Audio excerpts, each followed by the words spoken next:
Spoštovani vsi prisotni.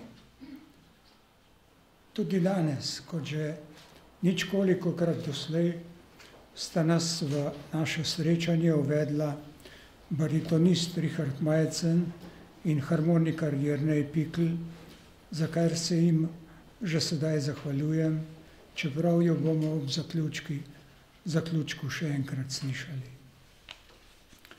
Lep pozdrav velja v imenu upravnega odbora društva vsem članom društva, podpredsedniku Zveze društev Generalmeister in Zasavju bližnjemu posavskemu rojaku, profesorju doktorju Janku Prunku, sekretarju Zveze društev Generalmeister,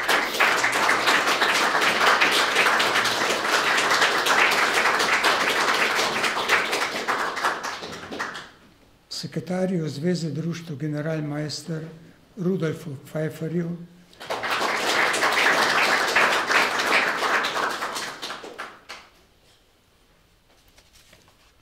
predstavnikom drugih veteranskih in domoljubnih organizacij in društev Zasavja in članom Zasavskega društva seniorjev, menedžerjev in strokovnjakov, ki so izrazili veliko željo poslušati predavanje profesorja dr. Janka Prunka.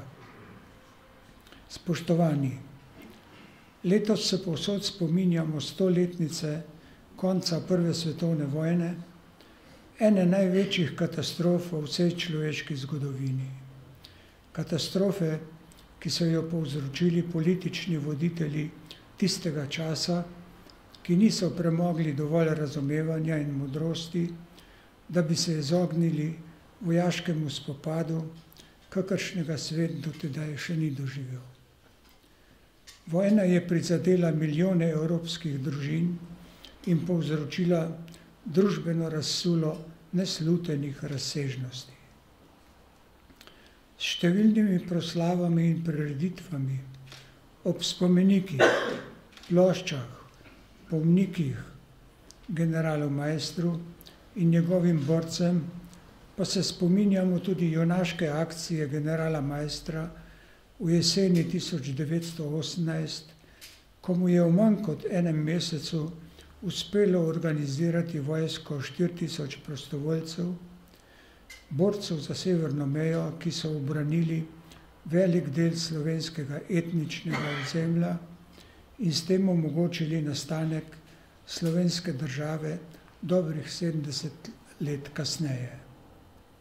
A če bi bilo po Maestrovo, bi bila slovenska Koroška bistveno večja in bi obsegala tako Celovec in Beljak, kot tudi Gosposvetsko polje in Krnski grad. Maester je svojo nadstrankarsko držo, svojo zgodovinsko vlogo opravil in se v slovensko zavest vtisnil kot legendarna osebnost zaradi redke združitve liričnega pesnika in predrznega vojaka.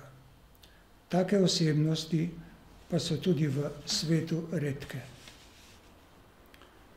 Zaključek preko 30 proslav v društvih generala Maestra in Franja Malgaja, številnih razstav po osnovnih šolah, okroglih mis, domozdanskih večerov, polagan vencev k spomenikom generalu Maestru, odkrivanj doprsnih kipov in spominskih plošč junakom Prve svetovne vojne in Maestrovim borcem, izdajanje zbornikov o udeležencih Prve svetovne vojne, spominskih pohodov bo v četrtek slavnostno akademijo Zveze društev generala Maestra, mestne občine Maribor in občine Kamnik in z državno proslavo ob dnevu Rudolfa Maestra v dvorani Slovenskega narodnega gledališča Maribor 23. novembra pa s podelitvijo državnega odlikovanja reda za zasluge predsednika Republike Slovenije. Poleg vseh drugih aktivnosti, o katerih vsako leto podrobneje poročamo članom društva na letnem zboru koncem meseca marca, pa tekom leta organiziramo tudi društvene dneve, namenjene prelomnim zgodovinskim obdobjem in dogodkom ter njihovi sporočilnosti za današnji čas. Odlično so bila sprejeta vsa dosedanja predavanja profesor dr. Janka Prunka. Leta 2012 o prelomnih zgodovinskih dogodkih in obdobjih, leta 2015 o slovenski narodni zavesti in mladi generaciji, leta 2017 o pomenu Majniške deklaracije ob 100. obletnici. Danes pa nam bo profesor spregovoril o pomenu 100. obletnice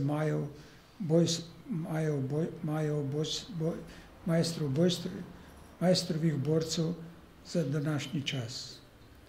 Vedno ga radi poslušamo.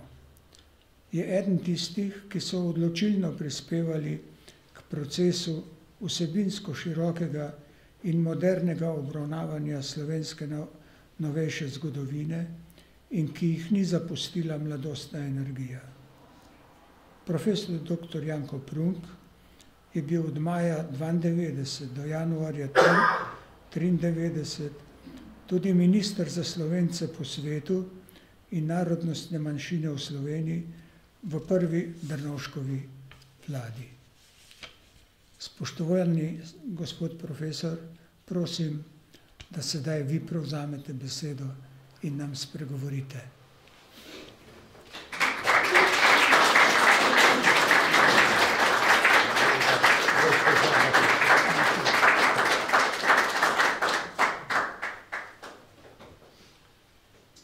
Prisrčen pozdrav vsem skupaj in naj vam čisto na začetku izrazim veliko veselje, da sem prišel med vas. Zelo rad pridem sem, v nobeni organizaciji krajevni še nisem bil tolikokrat, kot sem bil pri vas.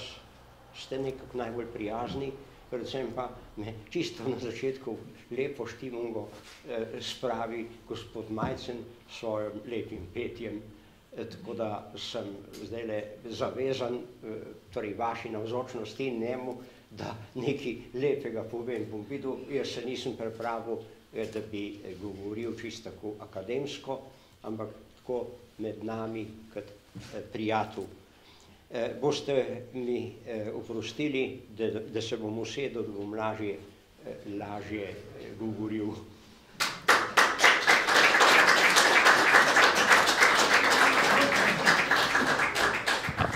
Seveda najprej po tem pozdravu moral bi morda celo najprej povedati, da silno lepo pozdravljam vašega predsednika, ki je eden najbolj uglednih in najbolj prijaznih in sposobnih predsednikov naših lokalnih organizacij.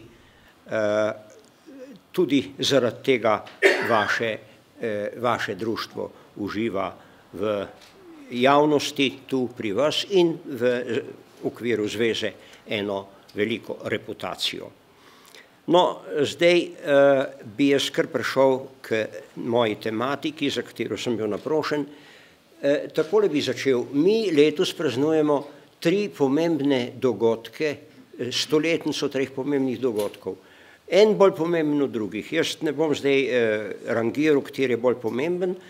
Torej, najprej je seveda odločitev Slovencev, kar precej lahko bi skoraj plebiscitno, da gremo od Avstrije stran. In to se je zgodilo potem 29. oktobra 1918, na koncu Prve svetovne vojne. Vojna je še trajala. Čez par dni je bilo potem konec. Ampak Slovenci so se sami odločili, da gredo stran od Avstrije, da gredo skupaj z Hrvati v neko jugoslovansko državo, da jo naredijo neko jugoslovansko državo iz vseh tistih ozemelj, ki so bili jugoslovanska, ki so bila pod Habsburško monarhijo.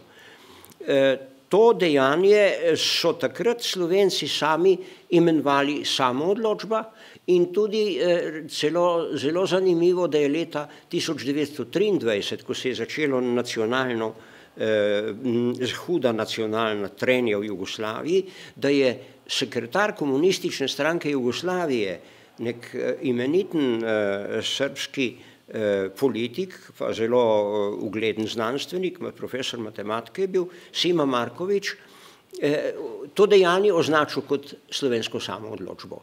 Mi smo potem to besedo malo zanemarili za to dejanje, ampak bi rekel, da jo lahko uporabljamo.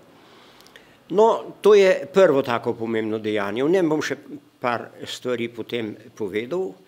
Drugo dejanje je seveda Maestrova akcija, o kateri bomo največ govorili, ker je zelo lepo je orisal vse, ves pomen točno, tudi lepe ocene podal, popolnoma držijo zgodovinsko kritiko, vaš predsednik gospod Štern.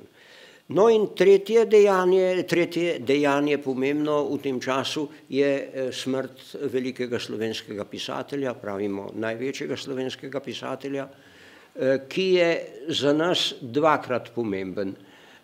On je velik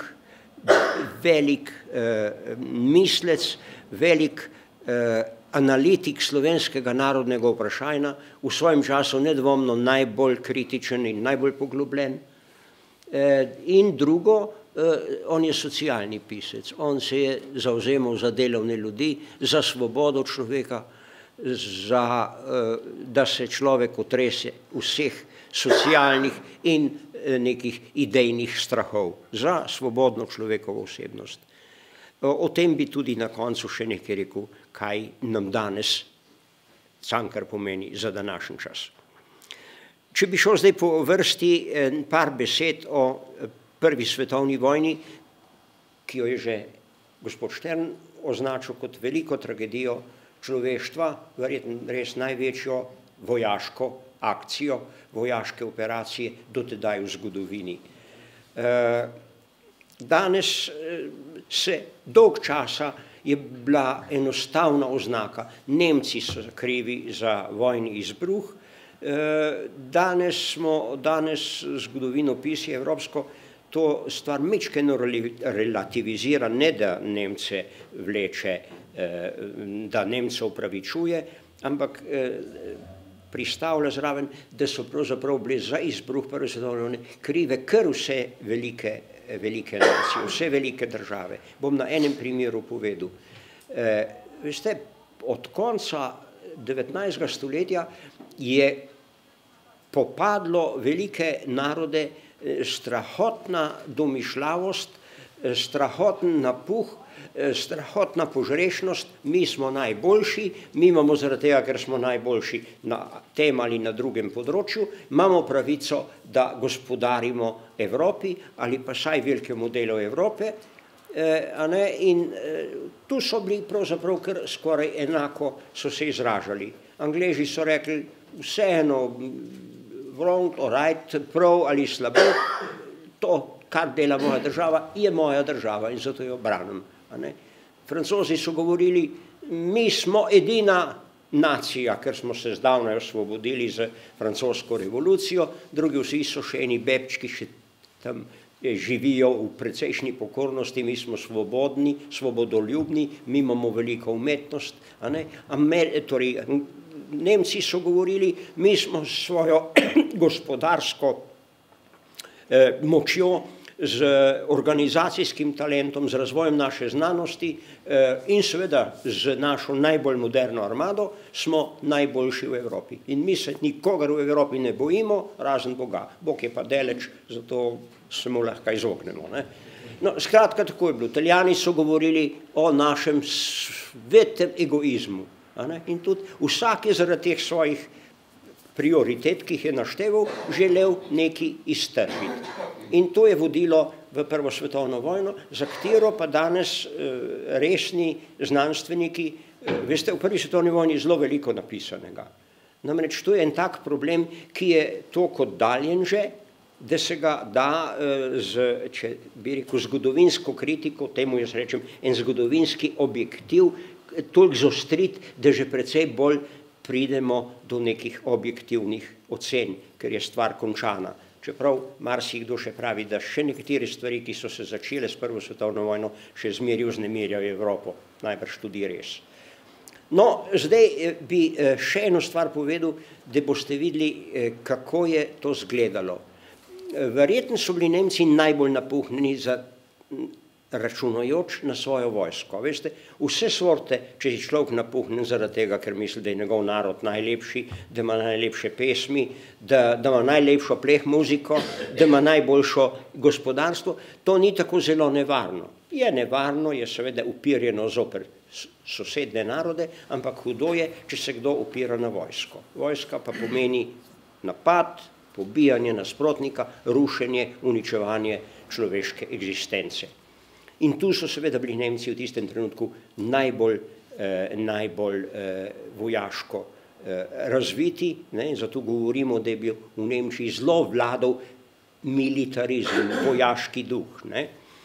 No, ampak, če zdaj čisto konkretno pogledamo, nemška država se je po zedinjenju, po letu 1870, gospodarsko hitro razvijala in je seveda prišla v konflikt bila v konfliktu z Francijo, za katero je točno vedela Nemčija in Francozi so to jasno povedali, mi se vam bomo že revanžirali, bomo vzeli tisto nazaj, kar ste nam vi vzeli, Lotaringijo, Alzacijo. Zato se je Nemčija oboroževala in je gledala glavnega nasprotnika v Franciji. In imela je v tej združeni Nemčiji od vsega začetka enega zelo modrega politika. To je bil kancler Bismarck, ki je bil takrat verjetno najpomembnejši človek Evrope in najbolj vplival na evropsko politiko. In bil je seveda človek moči, človek vojaškega, torej tudi pretne drugim, zlasti Francije večkrat zapretil. Bil je pa izjemno bister politik in je rekel, mi, Nemci, moramo paziti, da ne bomo, če bo še prišlo do velike vojne, da ne bomo prišli v klešče med zahodno Francijo in na vzhodu vele državo Rusijo. Zato je on ves čas držal z Rusi neko, bi rekel, prijateljstvo. No, ampak za Bismarcka bi še samo to rekel, bil je seveda konzervativen človek, hotel je ohraniti primat starim aristokratskim feudalnim elitam, saj je bil iz Prusije doma, kjer so imeli te veliko posestva, ti junkerji. Ampak on je vedel, da če ne bo naredil socialnih reform, da pride do notranje revolucije. Zato je on od leta 1884 pa kje do 87 ali pa že v 82 naredil prve moderne socialne zakone. On je upeljal državno zavarovanje za pokojnino, za starost, za bolezen in za invalidnino. To se pravi, prvi socialni zakoni, ki jih je država garantirala izplačilo teh rent, penzionske, bolezenske, invalidne. To je bila imenitna stvar, mnogo bolj druge države, recimo Anglija je bila gospodarsko takrat močnejša, bi lažji, ampak Anglija je bila izrazito liberalna. Je rekla, vsake svoje sreče kovača, ne se pomaga sam, kakor ve, ampak veste, delovni človek se veliko teži pomaga, kakor neki kapitalista. No, se pravi, da to zadevno je treba vedeti, da Bismarck ni neka zelo samo negativna figura. socialnim zavarovanjem naredil veliko stvar. In vi, kateri ste malo starejši, gospod Prosenc bo vedel, veste, da so socialistične države, najprej malo Sovjetska zveza, ampak potem pa vse socialistične države, smo kopirale v glavnem Bismarckov socialni sistem. S tem, da je seveda bila pri nas družbena lastnina, ampak sam sistem, da je država garantirala tisto, kar so delavci izplačali, tudi če je šlo podjetje v maloro. Ni bilo tako, kot zdaj nenadoma se pa zgodi, to je meni nerazumljivo, ampak to se dogaja v vseh postsocialističnih državah, delavci grejo v penzijo in nenadoma pride, se imam zdaj en mesec več kot 40 let, ampak to ne, 5 let nimaš nikjer zapisane, se niso nič plačevali. ne, in to v nekem podjetju, ali privatnem, ali celo v državnem. Ne. In ne moreš imeti tako penzijo, to je nekaj groznega. Pri Nemcih tega ni bilo. Kdor je bil v službi, mu je država garantirala, ker je pa država prisilila kapitalista, podjetnika, da je plačeval svoje obveznosti, svoj davek in svoje prispevke za socialno. No, toliko o Bismarcku. No, ampak zdaj čisto na kratko, da bomo v vojni, v prvi leta, Bismarck je šel v penzion, neki mlad, precej domišljavi cesar in nesposoben William II. Ga je nagnal leta 90 v penzijo, 1890, saj možakar je bil že star, in ta mladi Petelinček je bil preveč potenten in ni več imel te presoje, da mora paziti, da ne bi Nemčija prišla v klinč med Francijo in Rusijo. In je leta 1893, ko je potekel rusko-nemški prijateljski sporazum, ga ni hotel podaljšati. In je začel, in je praktično prišel zdaj v neko neprijateljski odnos do Rusije in je kar jasno povedal, veste, tiste predele tam, kjer tudi Nemci živijo na Poljskem, tist bi bilo kar nam prav prišlo, bomo mi enkrat to vzeli. No, in druga stvar, kar je Wilhelm nasedel, je hotel narediti velik kolonialni imperij. Za kolonialni imperij, ker je bil pa več ali manj svet že razdeljen med Francijo in Veliko Britanijo, tam je bilo še enih par oaz v Aziji in v Afriki in na Pacifiku, in zato, da bi on vzdrževal lahko ta imperij in ščitil svojo trgovsko mornarico, je Nemčija šla v izgradnjo velike vojaške mornarice. Seveda, to je bilo pa za Angleže nesprejemljivo. Angleži so vedeli, mi smo na otoku, mi moramo prevladovati absolutno na morju, da bomo ščitili svojo trgovino, svojo kolonialno posest, ker drugače se nam slabo piše.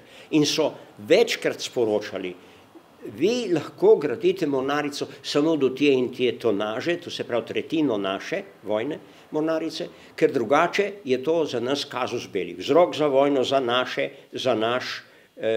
za konflikt z vami.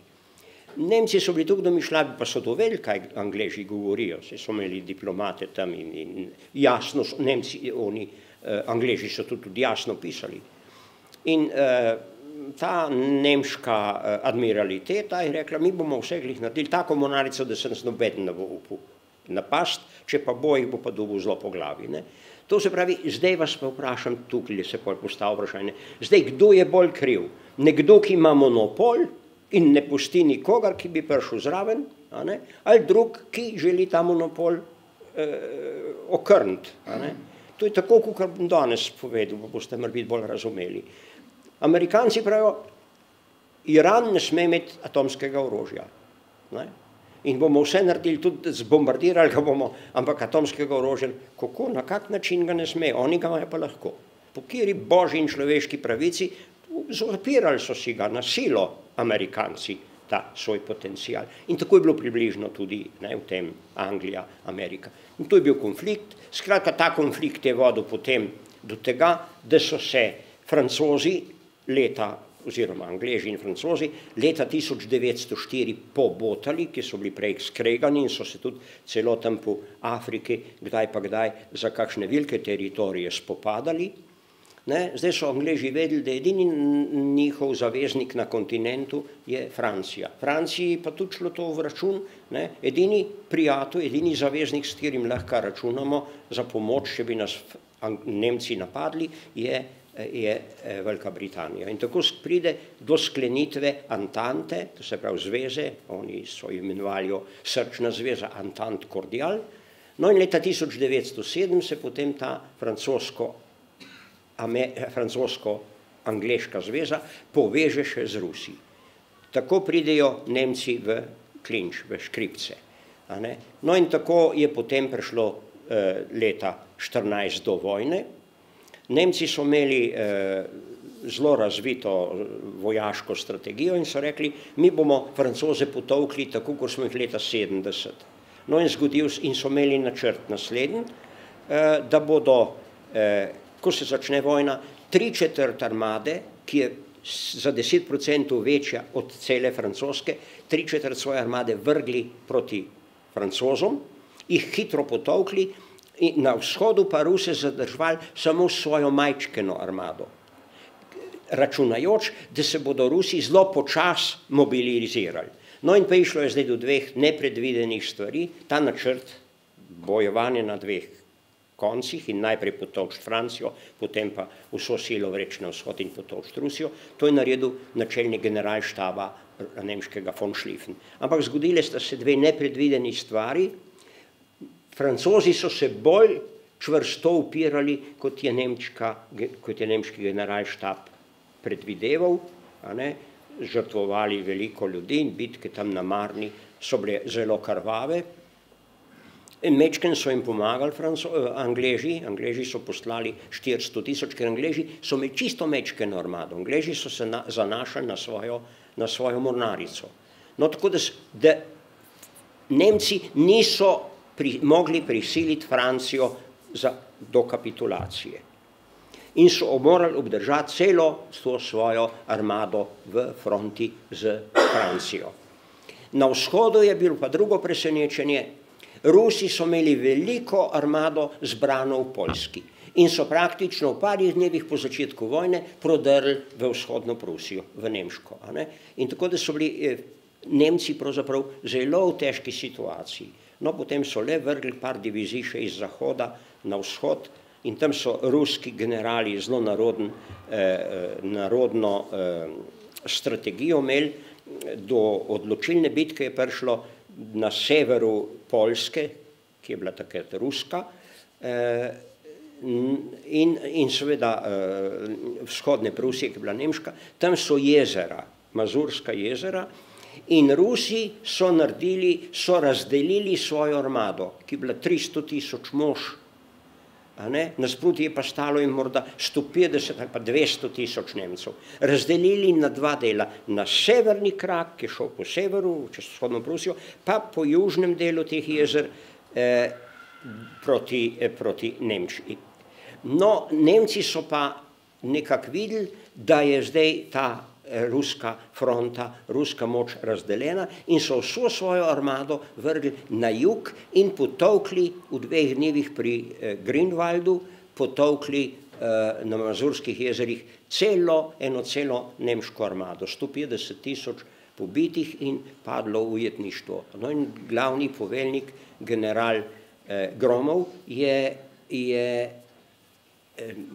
ni bil Gromov, nemški priimek je naredil takoj drugi dan, ko je videl, da je potolčena ta njegova armada, je naredil samomor. Je rekel, jaz ne morem pred carja stopiti, ki me bo vprašal, kaj si naredil z mojimi 150 000 soldati.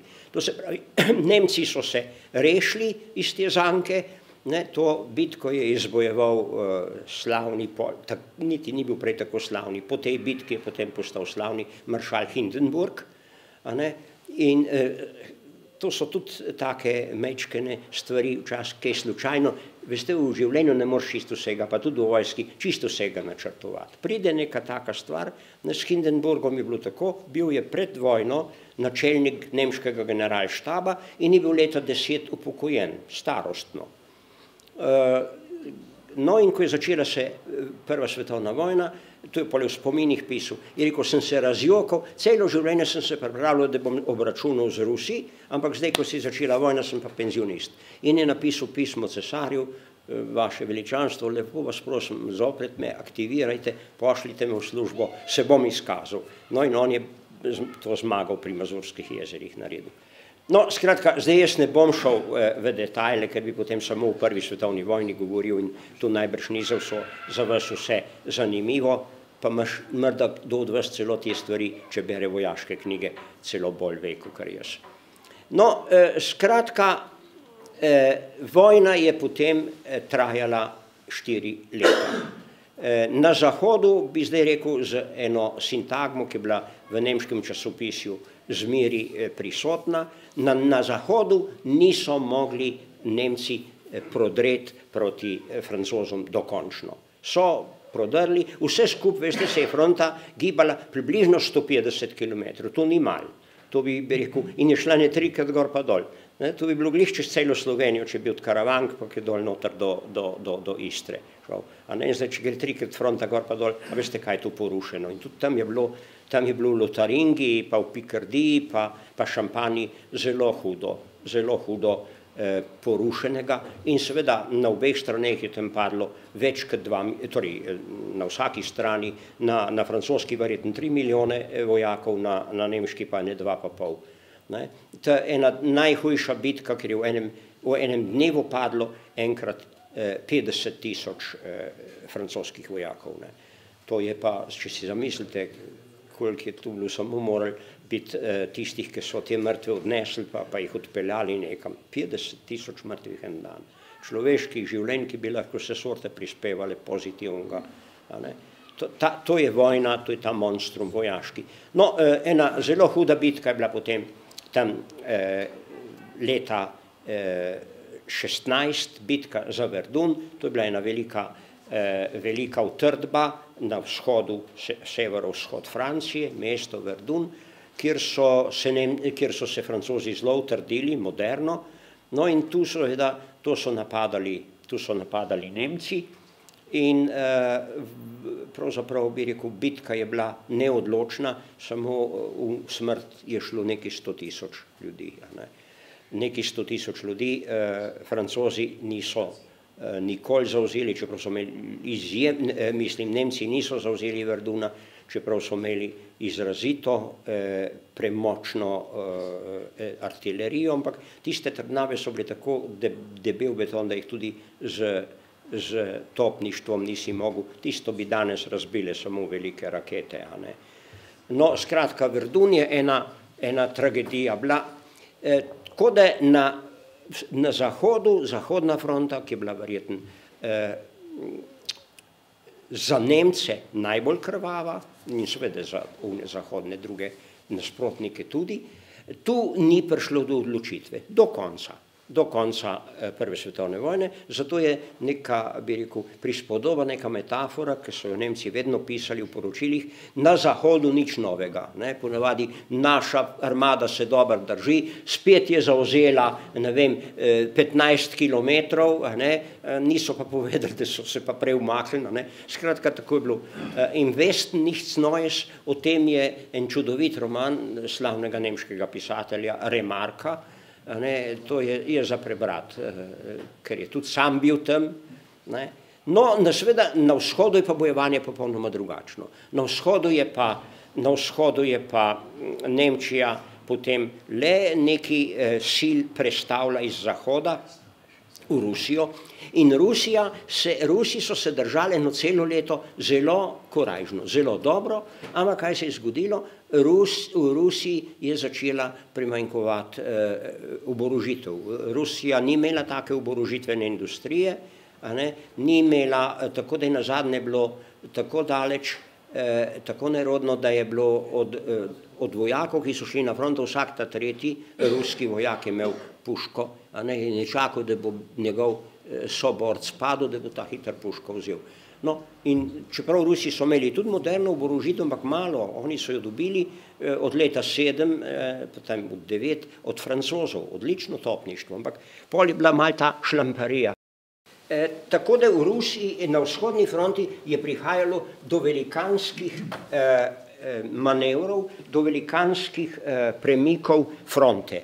Najprej do poleti 15 so Nemci počasno napredovali, pol 15. leta so pa pri enih 3 velikih bitkah potolkli Ruse in Rusi so se umaknili daleč proti vzhodu, se pravi, Nemci so zavzeli velike dele Rusije in še Nemci so ves čas pomagali Avstrijcem, tu se je pa pokazala beda naše, bi rekel, države, ker mi smo bili takrat Avstrija, ne zaradi slovenskih slabih vojakov, ampak zaradi zelo slabega poveljevanja avstrijskega generalštaba. Zgodilo se je, da avstrijski vojaki so bili prej v 19. stoletju in tudi oficirski kader kar cenjen v Evropi so bili. Ne? V prvi svetovni vojni je bil pa načelnik generalštaba in potem tudi mnogo teh visokih oficirjev popolnoma nesposobnih. Prva stvar je bila, da so leta 14 v jeseni septembra šli kar na juriš proti Rusom, Rusi so jih pa čakali gor na grebenu Karpatov, lepo utrjeni in so jih z mitraljezi tolkli in takrat je padlo v jeseni 450.000 avstrijskih vojakov. In to, nekateri so rekli celo najbolj sposobni Poljki, veljalo je pa tako, da najboljši soldati so v avstrijski armadi Tirolci, potem pa takoj Štajerci. Tako da Poljki 87, to je bil celjski, to se pravi naš, slovenski, oficirski kader je bil nemški in 47. mariborski, te so poslali vedno v prve linije. In takrat je bilo grozljivo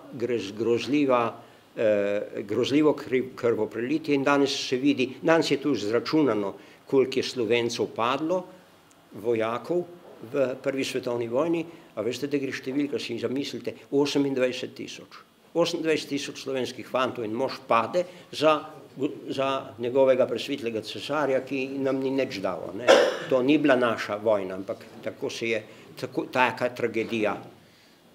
Hvala lepa. A je to Riesling ali je to Repola?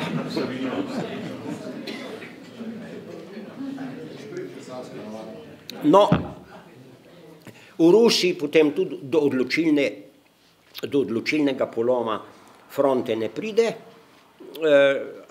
torej Nemci še naprej prodirajo leta 16, potem imajo konc leta 16 Rusi enega odličnega generala, ni čist na vrhu, je pa komandant ene velike armade, ki tam novembra, decembra 16 potolče Avstrijce in pride čez Karpate.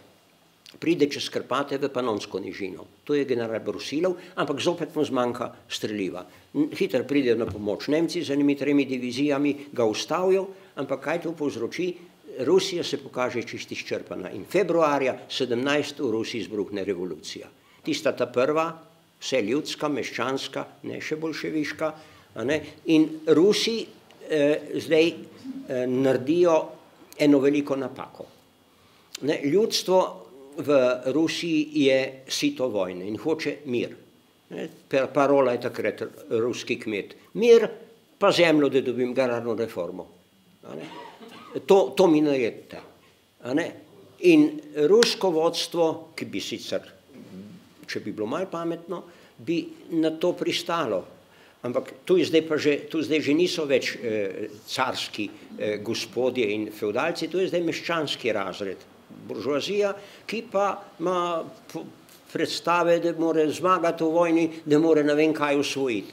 In veste, takrat so, ko je v Rusiji ta revolucija, so na Zahodu silno prestrašeni, da bojo Rusi šli v premirje z Nemci.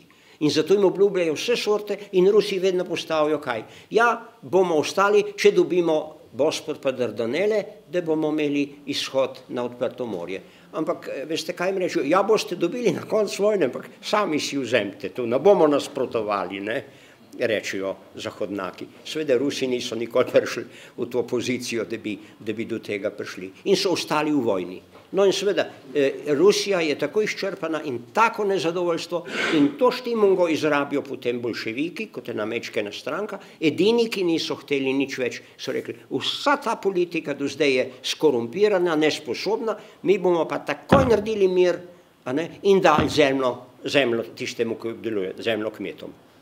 In to je bil parola oktobrske revolucije. Oni so pol napravili neke vrste puč, prevzeli oblast in naredili mir z zahodnimi silami. Z zahodnimi silami, mir z Nemčijo. Mir z Nemčijo Brest-Litovsku in seveda zdaj, to je pa februarja, zdaj pa si zamislite, kako je bila še zmeri prestrašen, kako je bil Zahod.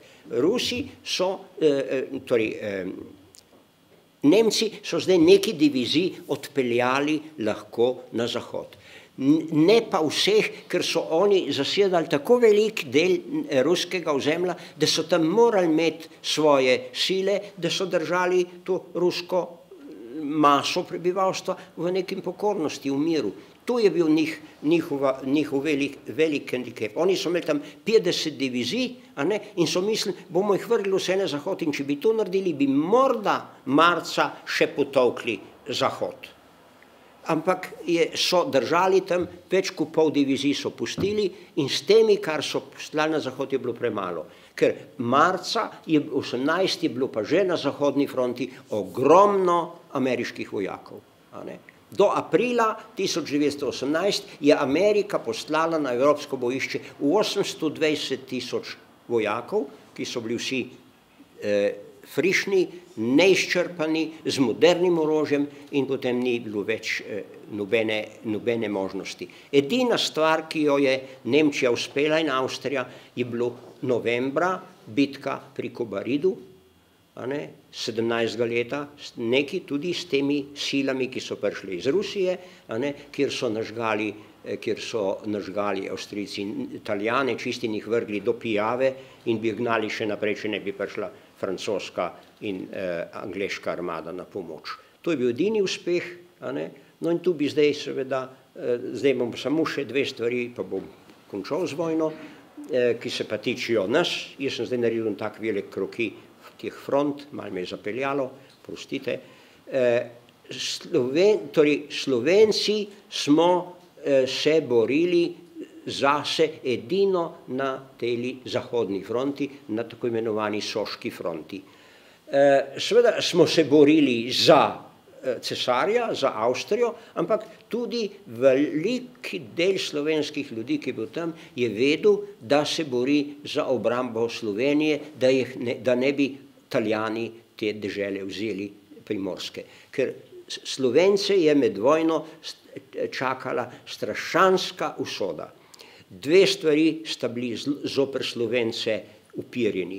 Prvo je bilo maja 1915, je Antanta sklenila pakt tako imenovani Londonski pakt z Italijo in obljubila Italiji Južno Tirolsko, Slovensko Primorsko in Istro.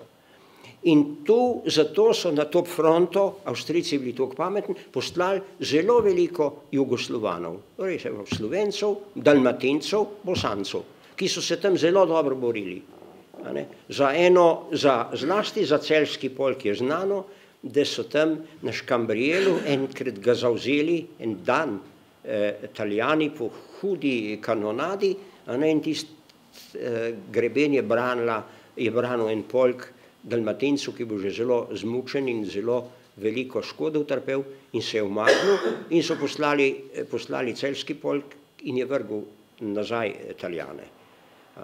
No in kljub takim junaštvu Slovencev, potem nemške stranke, vladajoče stranke v Avstriji, niso bile Slovencem hvaležne, ampak so kaj naredile?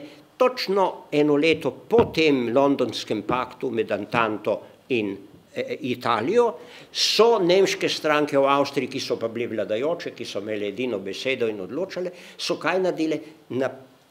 Izdale neke tako imenovane nemške zahteve, Deutsche Belange, ki so zahtevale, da se še tekom vojne takoj naredi ustavni oktroi, usiljena, spremenjena ustava, ki bo avstrijsko državo Avstrijo spremenila v nemško nacionalno državo, ker do takrat ni veljalo po ustavi, da je Avstrija nemško nacionalna. So bili tudi uradni jeziki, tudi slovenski, tudi češki. Če bi pa te nemške zahteve, če bi se spravile v ustavo, bi bila pa pot za germanizacijo Čehov in Slovencev popolnoma odprta. In nas bi pohrustali zelo hitro, zelo hitro, ker smo bili majhni. No, skratka, tem dvem so se hoteli Slovenci nekako izogniti in seveda nismo imeli nobenega zaveznika. Nobenega zaveznika, na katerega bi se uprli. Antanta je bila daleč, Slovence sploh ni upoštevala, vedela je Antanta, da se Slovenci in Jugoslovani čvrsto borijo proti Italijanom na Soški fronti, zato nismo bili v milosti na Zahodu. Carska Rusija pa tudi, ko se je hotel podpisati Londonski pakt, so Jugoslovani izvedli in so preko veleposlanika ruskega v Italiji signalizirali carski vladi, naj za božjo voljo ne podpiše Londonskega pakta, ker je mogla tudi carska, ker je bila članica Antante, tudi podpisati. In je prišel odgovor ruskega zunanjega ministrstva, a veste kaj, ljubi krajnci, to ni naš problem, vaše zahteve grejo prav nasproti našim planom in mi vam povemo, da če bi bilo treba za Kranjsko razkirati enega ruskega vojaka in en dan podaljšati vojno, mi tega ne bi naredili. Bog vam pomagi. Tako so nas pustili bratje na cedilu in to je bila seveda velika travma za Slovence. No, ampak zdaj gremo naprej. Sreči, bi rekel, so se dogodki ne glede na slovenske želje odvijali naprej, tako da je leta spomladi 17 bila Avstrija tako izčrpana, da je potrebovala pravzaprav čisto vse sile v svoji državi, tudi Slovence, kot kanon foter, kot soldate in kot davkoplačevalce. In to je pa slovensko vodstvo pogruntalo in je takrat šlo po pomoč k Hrvatom. Hrvati seveda niso za Slovence veliko marali, ampak med Hrvati je bila ena stranka, ki je bila takrat v Hrvaškem saboru v opoziciji, ampak Hrvaški so imeli svojo avtonomijo, svoj sabor, mi Slovenci smo imeli vse te organe suspendirane, od Dunajskega parlamenta do vseh deželnih zborov in nismo imeli nič, in nismo imeli nič postaviti na tehnico, da bi rekli, mi vam to damo, cesarski milostni Dunaj, vi nam pa to dejte. No in tako je prišlo potem nekako cesar Franc Jožef je v jeseni 16 umrl in novi cesar je moral zdaj iti k vsem svojim narodom in nekaj obljubiti, no in seveda nam ni bilo treba nič obljubiti, ker mi smo bili čist njegovi, ampak morajo iti k Hrvatom, ki so imeli večjo avtonomijo, k Madžarom, no in vsi ti narodi so na cesarja napisali neko adreso, neko spomenico. In slovenski politiki so pridobili hrvaško opozicijsko stranko, Hrvaško stranko prava, da je v to svojo adreso vključila tudi Slovence. In je bilo napisano, od cesarja zahtevamo, da o prvi priliki še v teku vojne skliče, ko bojo vojne razmere dovoljevale, skliče v Zagrebu sestanek, skupni sestanek vseh hrvaških in slovenskih politikov, kjer se bo proklamiralo narodno združenje Slovencev in Hrvatov in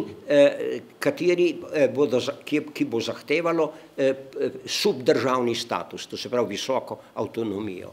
No, ta adresa je šla na Dunaj in v tej adresi so točno tiste vse stvari že, ki so bile potem 30. maja povedane v Majniški deklaraciji. Tu smo pa zadnjič govorili, Majska deklaracija je potem drugi dan, ko se je parlament Dunajski znova odprl po 2 letih in pol, je slovenska politika oziroma jugoslovanski klub, v tem jugoslovanskem klubu so bili tudi Hrvatje iz Dalmacije in iz Istre, je tam to rezolucijo prebral vodja Slovenske ljudske stranke, dr. Anton Korošec, ki je zahtevala takojšnjo združitev vseh ozemelj, na katerih živijo Slovenci, Hrvati in Srbi znotraj monarhije, v samostojno državno telo, prosto vsakega tujega gospodstva, pod žeslom Habsburške monarhije. To so mogli dati, ker drugače bi jih odpeljali v arest ali pa celo na strelišče, ker bi bila tu veleizdaja. Tista klauzula je pač za to bila. No, in na tej in potem ta Majniška deklaracija je bila tista pot, ki je potem bila legalna, da so lahko Slovenci svoje želje izražali javno, po časopisju, v Dunajskem parlamentu vedno znova, dajte nam avtonomijo. In tudi seveda tam v Majniški deklaraciji je bila potem en stavek, ki je zelo predrzen bil, to pa to želimo, in potem stavek, samo pod tem pogojem, da boste nam to dali, smo mi pripravljeni še sodelovati v političnem življenju monarhije. To je bila kar dost korajžna stvar. No, vi veste, da je Majniška deklaracija potem povzročila v Slovencih eno veliko narodno gibanje, ki se je imenovalo demokratično deklaracijsko gibanje, ki je bilo usmerjeno za to, da se realizira Majniška te zahteve, narodne slovenske, in druga točka not je bila, da se takoj naredi mir, da se moški vrnejo domov. To je bila tudi pomembno miroljubno noto. No, vi veste, da je potem, da so v jeseni bile centralne sile od Bolgarije do Avstrije in Nemčije poražene, in zdaj moram to povedati. In v tistem trenutku je slovensko politično vodstvo skupaj s Hrvati odločilo se, da gre iz Avstrije ven. Da tisti okvir ne bo več veljal, tiste točke, ja, želimo imeti samostojno državo, brez avstrijskega okvira, eno Jugoslavijo. In to Jugoslavijo smo potem tudi, je slovensko-hrvaško vodstvo naredilo, to je bila tako imenovana Zagrebška država in imenovala se država Slovencev, Hrvatov in Srbov. To je tista sama odločba, ki sem prej rekel, 29. oktobra leta 18. Veste, to je bilo veliko dejanje. Prvič ena korajža. Drugič, dobili smo državo, se je bila sam mesec veljala in ni bila mednarodno priznana, v kateri smo bili imenovan kot politični faktor. Prej nismo v Avstriji nikoli bili nič omenjeni, da smo kaj državni faktor politični. Tukaj je bila pa država Slovencev, Hrvatov in Srbov. Seveda tistih Srbov iz Vojvodine in iz Bosne. No, to je pomembna stvar.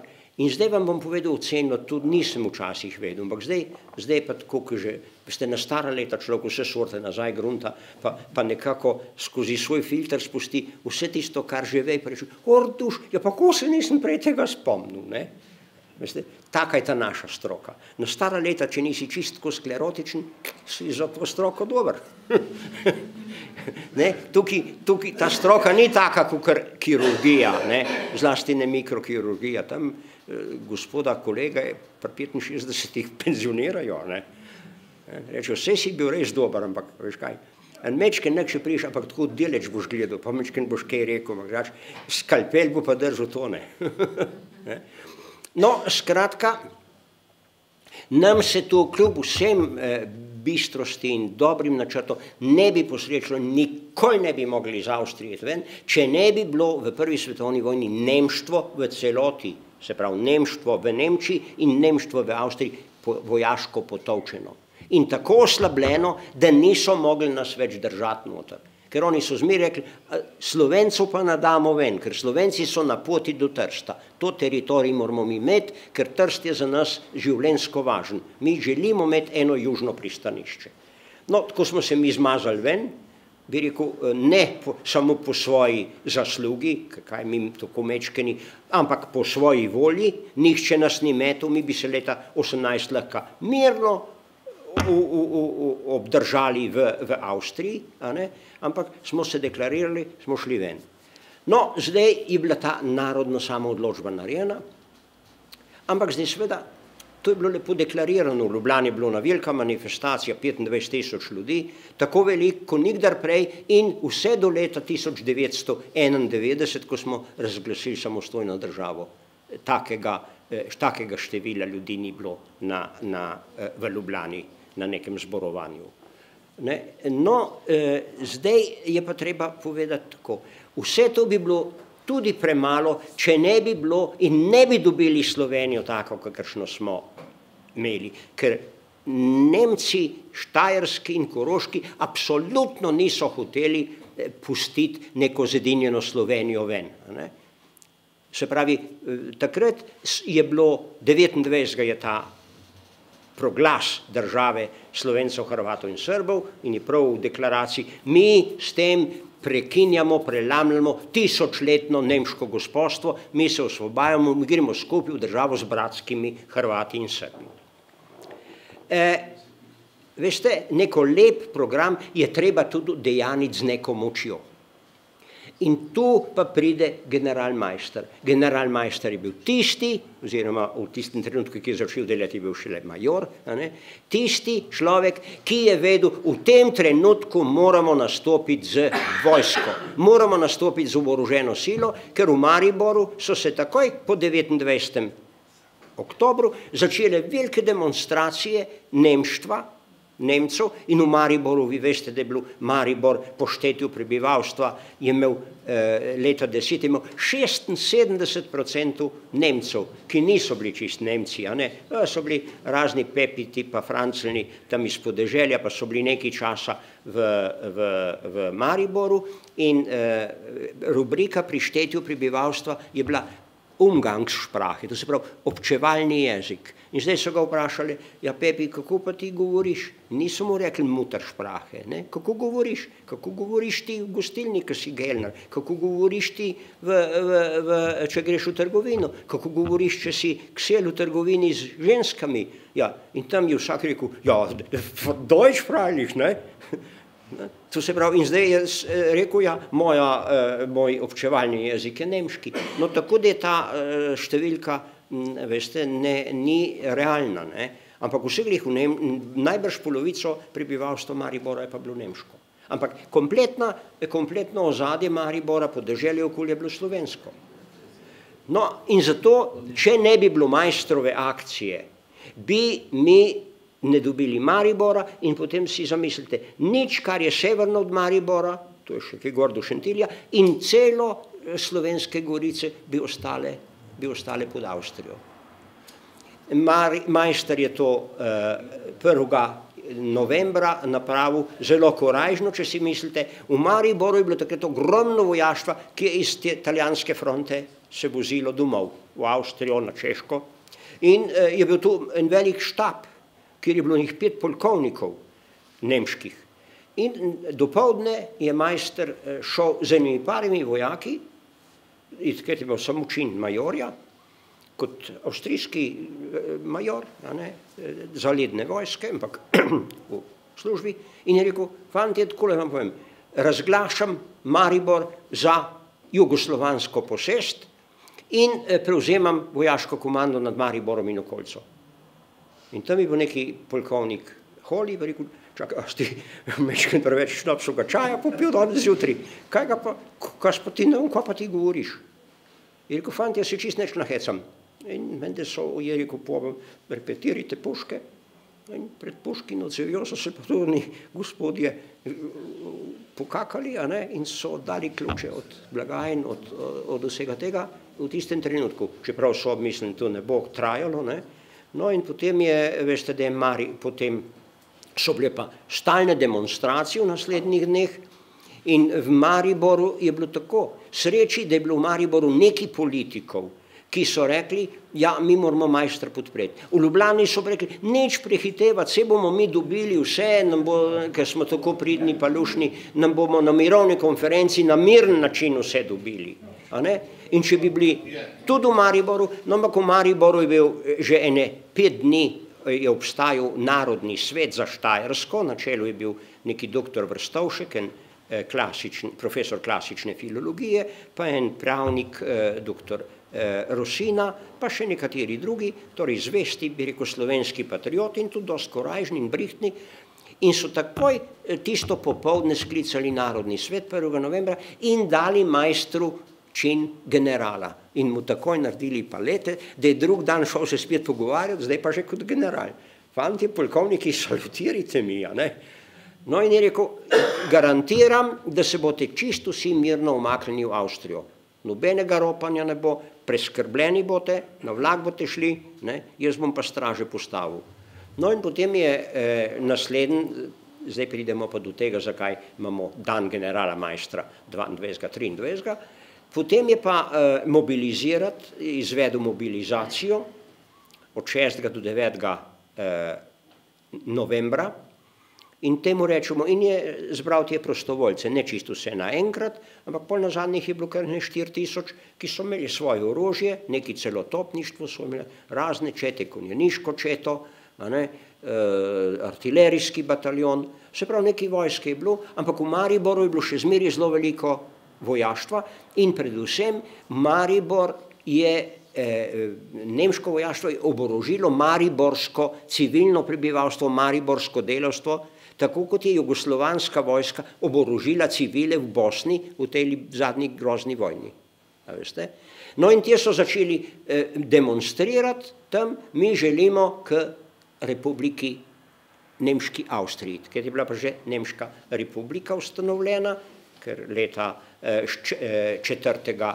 novembra je Avstrija podpisala kapitulacijo v Padovi. No in zdaj ti so demonstrirali in majster je vedel, zdaj bojo prišli enkrat neki delegati Antantini in če bodo videli, da Maribor, da večina demonstrira in da hoče k Avstriji, pa bojo najbrž to upoštevala. In je on potem z akcijo svojih prostovoljcev, svoje slovenske vojske, naredil akcijo po noči, 22-23, in razorožil tako imenovan ta Schutzwehr, obrambne sile nemških prostovoljcev, civilov, ki so bili oboroženi, bi rekel neko delavsko gardo, ampak nemško nacionalno, in s tem je praktično zagotovil Maribor za Jugoslavijo, zagotovil Maribor za združeno, za zedinjeno Slovenijo.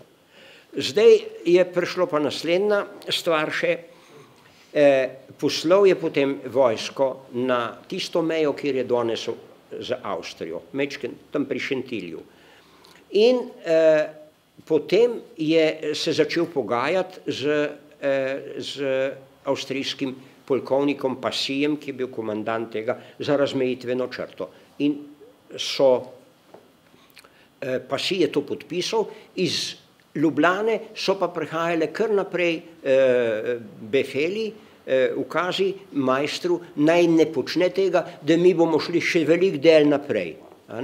In majster to ni ubogal, ampak potem se je zalomilo tam konec decembra, ko je majster že poslal svoje prve prostovoljce na Koroško, iz Podravski dolini, preko Karavanke je šla pa tudi skupina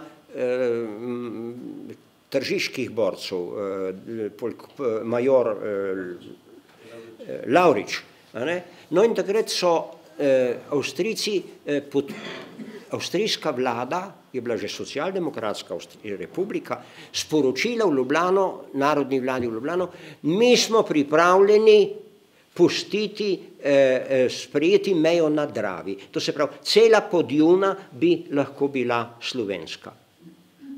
Ta dokument obstaja, jaz ga imam kopijo, ta je znan, ampak Ljubljančani, nekateri so rekli, ja, pa mi želimo imeti celo Koroško, tam so bogate tovarne, tam je ne vem kaj, vse bomo dobili, nas bo podprla Antanta. Antanti se je fučkalo za nas, ker mi smo bili pravzaprav del premagane vojske, Srbija še ni prišla gor, Srbi so bili tudi izčrpani, niso mogli. No in tako je potem padla ta nesrečna odločitev na pariški mirovni konferenci, ki se je začela spomladi leta 19, da bo prišlo do plebiscita. In veste, na nekateri koroški politiki so bili kratkovidni in so rekli, sej mi imamo na tem teritoriju, ker je bil začrtan, kjer bomo mi dobili. Tisti nekateri kritični so rekli ne. In veste, kaj je odločilo?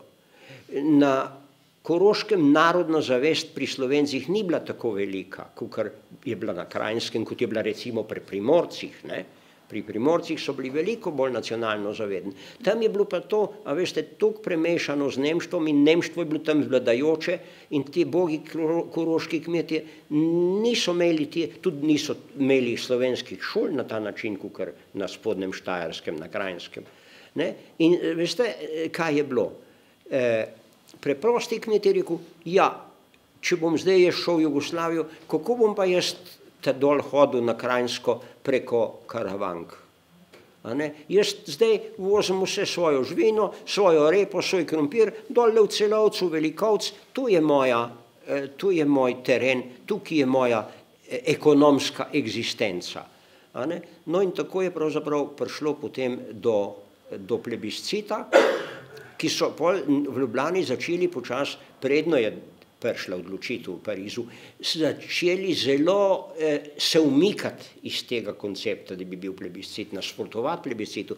In to morebiti ne veste, ampak je znano, jaz sem sam, tudi dolg nisem tega vedel, ampak pred nekaj leti, ko sem to pisal, sem videl, da so na mirovni konferenci delegati jugoslovanski, kjer so bili pa tudi Slovenci v tej delegaciji, rekli, dobro, če nas prisilite v plebiscit na Koroškem, potem pa mi to pogojujemo s tem, da naj bo plebiscit tudi na Primorskem. Ker za Primorsko smo bili pa sigurni, ker na Primorskem pa ni bilo nobenih Italijanov do prve svetovne vojne. In če bi to bilo, in če bo plebiscit na Primorskem izpadel za Jugoslavijo, potem bomo tudi, more biti tudi pripast Koroška nam. No, ampak seveda tam so se požvižgali na nas v Parizu, nam tega niso dali, tako da je plebiscit na Zahodu ni bil, ker veste, na Zahodu pa niso mogli na Italijo pritiskati, ker Italija je bila antantna. Italija je bila na zmagoviti strani, čeprav je bila čist poražena. Ampak Italija se zmeri zmaže na ta način. Vse vojne zgubi v zadnjih 150 letih, pa zmeri dobro odreže. No, skratka, ta plebiscit na Koroškem je bila velika tragedija za Slovence in potem, veste, celih 20 let do druge svetovne vojne so vsi slovenski naprednaki to nekako pravzaprav, kar bi rekel, slovenski narod, kar bi rekel v večini, obžaloval kot veliko tragedijo in tisti najbolj napredni, se bo enkrat prišlo do revanše, bomo mi to že nazaj dobili. In to ne samo komunisti so verjetno najbolj precizno to povedali, ampak tudi liberalci in recimo krščanski socialisti so računali na še na neko usodno dogajanje, kjer se bo to popravilo. To se je sreč zgodilo.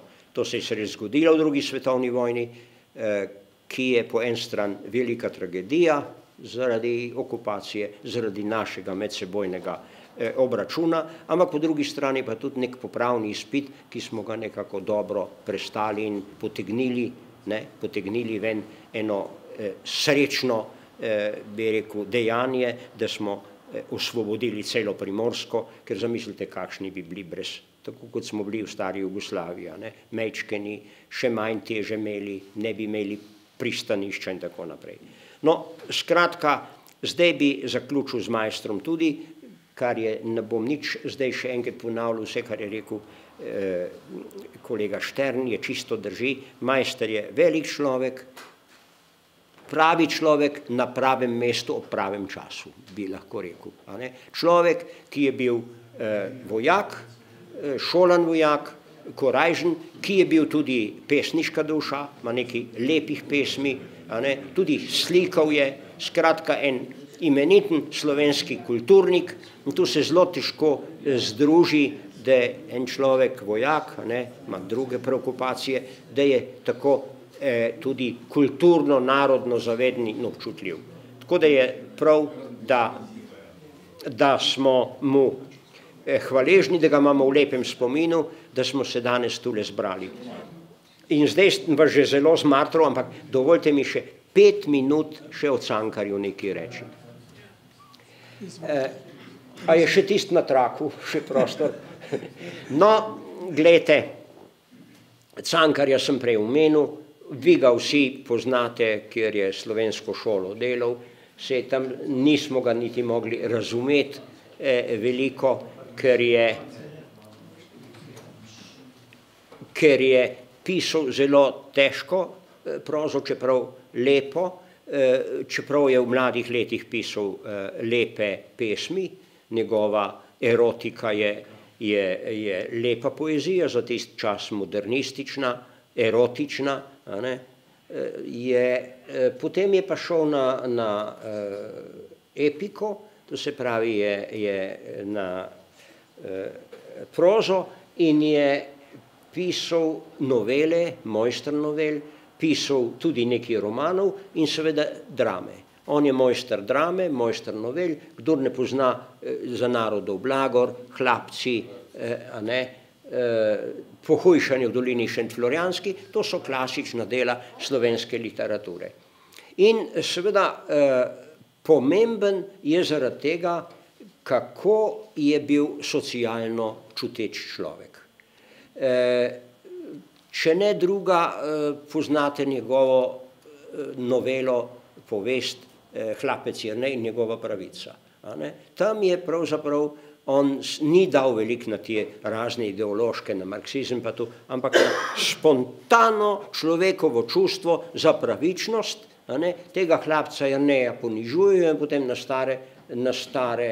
stara leta nima nič, nima niti kota, in reče, pa to ni pravično, pa greh enem, pa drugem, ja rečejo, takole je, ti nisi gospodar, ti si bil hlapec, in reče, ja, ampak jaz sem na tej kmetiji delal, ta kmetija je dobro uspeva in je taka, kakršna je, tudi zaradi mojega dela, in zdaj pa jaz ne bom nenadoma nič imel, in nazadnje, se veste, zakuri to kmetijo, to se pravi revolucija, če ne bomo drugače mogli priti do pravice, bomo pa nasilo z revolucijo. Čeprav on ni potem zgajnal neke revolucionarne propagande, je šel v socialno-demokratsko stranko, nastopal, vi veste, da je nastopal tukale, to si je on zbral, zdaj pa, da boste ponosni, tukaj, ampak tukaj ste bili že zelo napredni in socialdemokratsko usmerjeni. In oblast je vedela, da če bo on samo tule, pa eventualno v mejhnemu kraju, tele Knapovšno, da bo zvoljeno za poslanca, da tukaj ga ne bo premagal nek klerikalno-liberalni kandidat. Zato so naredili volilno okrožje večje, so k temu delovskemu okrožju, vašemu zagorskemu, priključili kmečko Litijsko, dolenjske kmetiče, ki niso imeli nič pojma o tem. In zato je on te volitve zgubil. Čeprav tle je dobil zelo veliko. Zelo veliko. Skratka, meni, nekaj hočem zdaj nazadnje povedati, meni se zdi, da moramo imeti in smo imeli, in ta je en simbol zame nekega socialno čutečega človeka, zelo razgledan, poslušajte, on je živel dolgo na Dunaju, on je poznal, kaj je Evropa, in na vse zadnje rasel je iz tukih naših korenin, tam iz tiste, razumeš, revne vrhnike, ampak je bil bister, se je šolal, ampak je obdržal to svoj socialni čut. Socialni čut, ki ga nekateri takrat niso imeli. Recimo en velik pisatelj, to bom povedal, en zelo velikih pisatelj, eden najlepših romanov, to je Ivan Tavčar, njegov sodobnik nekako, njemu se je fučkalo iz kmetov doma, ampak on je potem zmeri šimfal, kjerkoli je prišel, kakšna je ta kmečka drhal, in enkrat je tam v Cerknici na volilnem zborovanju rekel, prokleta drhal, ki je šla iz hvarških hlevov in svinjakov, pa so ga potegnili dol z govornice, brcnili norat in nagnali v Ljubljano. In ta imeniten gospod, ker to zdaj, da ne boste rekli, da ga sovražno govorim, zato ker je liberalc, ampak en primer, on je bil bogat, imel vse sorte, bil župan in takrat živel v Ljubljani naš največji slovenski slikar, Ivan Grohar, ki je bil pa bog, razumete, da je nazadnje umrl od izhiranosti v bolnici, ta ni poskrbel za njega, za 100 goldinarjev bi mu dal. Tako je izgledala ta naša slovensko bratstvo pa prijateljstvo. Nismo dost. In zdaj bom s tem zaključil, kar se mi je zgodilo v zadnjih dneh. Nenadoma slišim, da govori predsednica gospodarske zbornice, ima zelo grd priimek, pa po slovensko se piše Šmuc, mi pa ki malo nemško znamo, vemo, kaj je to. Lepa punca, tako mi je bilo včasih všeč, pa zdaj, kar je tu rekla, mi pa ni več všeč. Je rekla, Tele, ki zdaj neki jamrajo, ko imajo mehno plačo, kaj imajo vse, imajo stanovanje, imajo z avtom se vozijo, bogataški reveži, ali kako, bogati revežič, lepo vas prosim. Tu zunaj noben konzervativen desen politik ne bi uporeč, ker samo enkrat bi rekel, čez en teden ga ni več v politiki. Lahko gre v svojo fabriko nazaj ali pa ne vem kaj. Tukaj pa nas pa tu mirno in mirno pustimo. In drugo, predvčerajšnjem imena bom povedal, ker ga pa vsi poznate, ampak bo rekel, ker on ni preveč moj prijatelj, pa bo rekel, da zdaj jaz v Slovenijo njemu šimfam, celo imenitno stvar je napisal v sobotni prilogi o tem, kako je država mora ščititi poslovnost, ker en napad, ampak veste, zelo prefrigan, ustavno-pravni, napad na levičarske ideje, na to, da je treba neki delovstvo zaščititi. In potem on pravi, Slovenija je po ustavi demokratična, socialna in pravna država. In potem samo o pravu razglablja od zgodovini nazaj, kako pravo mora ščititi lastnino, lastnina je sveta, nič pa ne reče o socialnih pravicah, nič ne reče, kaj pomeni ta beseda, da je država socialna.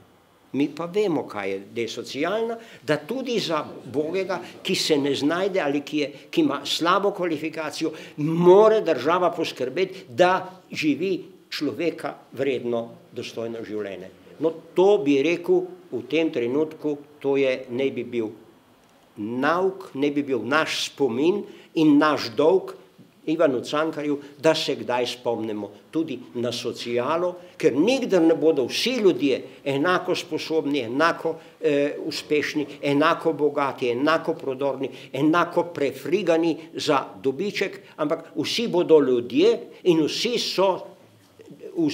imajo pravico do svobode, do spoštovanja in po tisti veliki imenitni deklaraciji razsvetljenski iz ameriške deklaracije o neodvisnosti pravi, vsi ljudje so rojeni svobodni in imajo pravico do življenja, do varnosti, do premoženja in do iskanja sreče in blagostanja. Spomnimo se večkrat na to, da imate vsi pravico do iskanja sreče in blagostanja in tudi do pravico do socialne neke pravičnosti. Toliko bi vam vedel jaz povedati.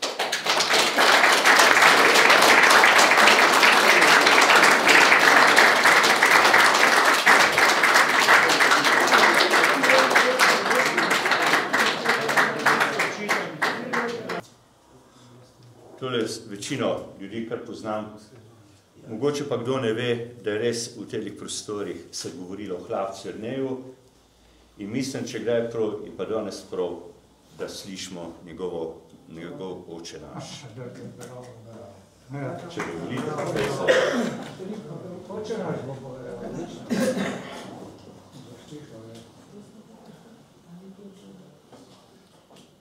Oče naš, kateri si v nebesih, tvojo pravico iščem, ki si jo poslal na svet. Kar si rekel, ne boš oporekel. Kar si napisal, ne boš izbrisal. Ne. Ljudi ne zaupam. Ne. V svojo pravico ne zaupam. V tvoje pismo zaupam. Oče naš, kateri si v nebesi? Neskončno si v smeri. Daj beraču Boga in mene. Neskončno si pravičen. Daj delavcu plačilo. Oblagodari hlapca, ki je pravice lačen in žejen. Nasiti ga in napoji. Samo ukaži pa bo živa tvoja beseda in bo napolnila vsa srca, da bodo spoznala pravico.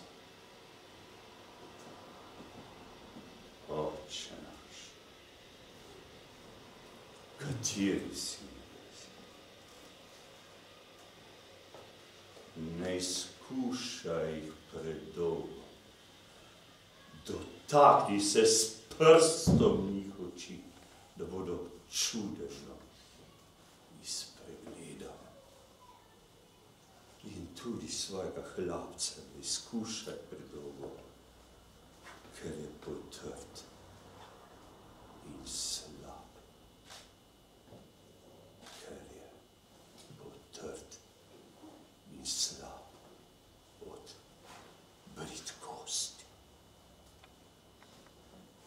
Oče naš, Oče naš.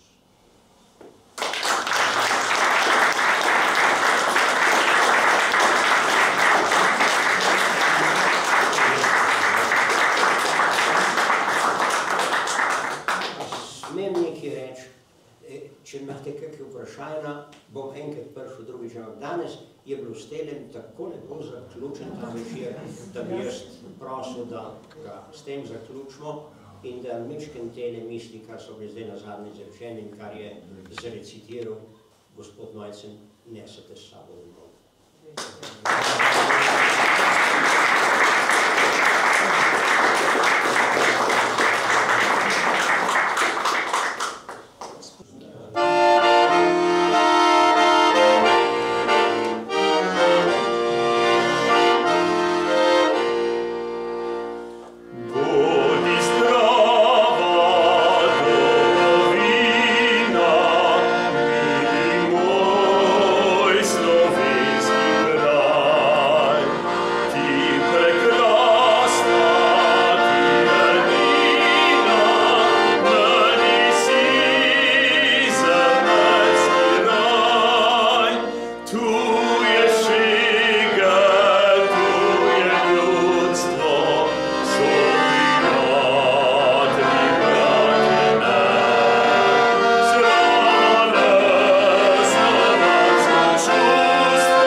So